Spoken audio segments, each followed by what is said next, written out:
Welcome, today we're going to show you how to fix Battlefield 6 not launching or opening.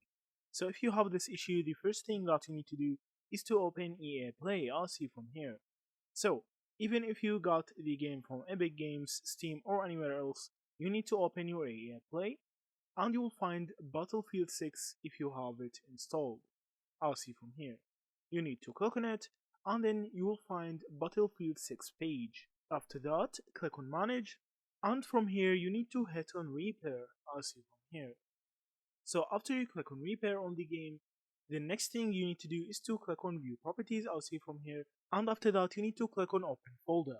So now you can open the folder location of Battlefield 6 and you can find the exe file. I'll see from here, here's the exe file. You need to right click it, hit on Show More Options on Windows 11. After that, if you are on Windows 11 or Windows 10, you can click on Properties. So now this menu will appear.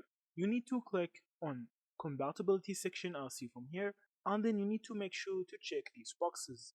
Run this program in compatibility mode, I'll see from here, and disable full screen optimization and run this program as an administrator.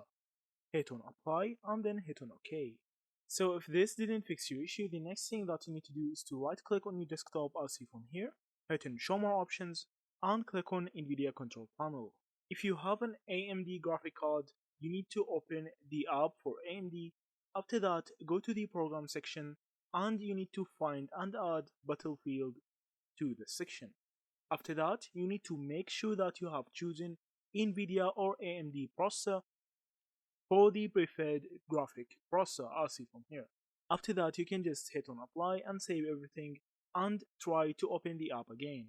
So that's it. Thank you for watching and see you in the next videos.